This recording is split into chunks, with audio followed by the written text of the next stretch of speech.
In the previous videos, I showed you how to define a function with parameters. Now, the way I've shown you this and these parameters is what we call positional parameters, or we might want to call them positional arguments. And they're called positional arguments because the position matters, right? If I change our arguments to, let's say, Andre as the second argument, and if I click run, you see that I get hello, smiley face, Andre, which maybe is not what we wanted to do. Positional arguments are arguments that require to be in the proper position. So if we defined name here first and then emoji second, you have to make sure that the first argument will be the name and the second argument will be the emoji. However, there's something called keyword arguments. And keyword arguments allow us to, well, not worry about the position. What do I mean? Well, I can do something like this. I can say hello, and in here, give it a keyword and a value. So I'm going to say emoji equals to, let's say, this smiley face, and then comma, name equals to BB. Now, if I run this, you'll see that I get hello, BB. Because I was able to use keyword arguments, I tell it explicitly, hey, I want emoji to be this and name to be this. So positional arguments, these matter, but keyword arguments, it doesn't. Now, I argue that this is bad practice because you're making the code more complicated than it needs to be. If the definition of the function is to give name and emoji, you should follow that practice and not confuse other developers, then just stick to that name and emoji.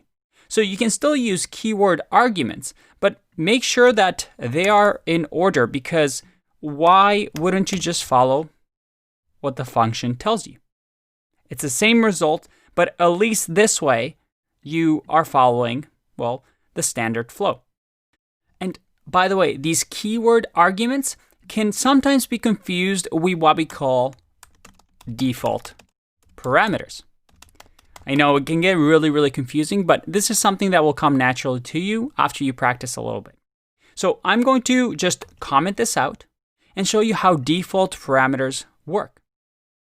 Default parameters allow us to give right in here, as we're defining the function, what we want as default. In our case, let's say Darth Vader is the default name, and the emoji will be this little angry Darth Vader. Well, it doesn't really look like Darth Vader, but this is the emoji that we're going to use.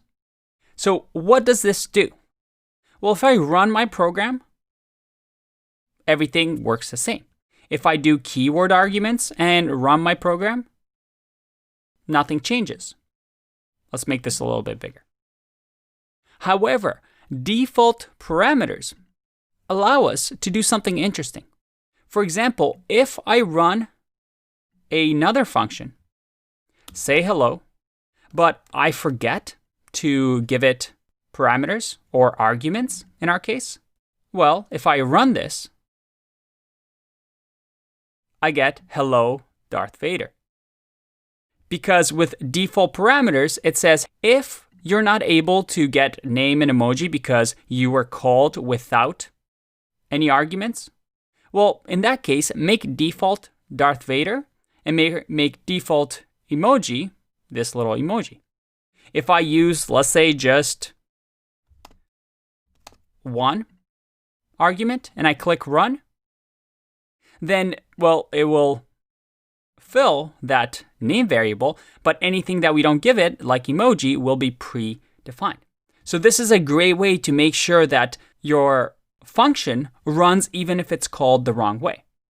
So keyword arguments increases the readability of your code because you know exactly how we're calling say hello.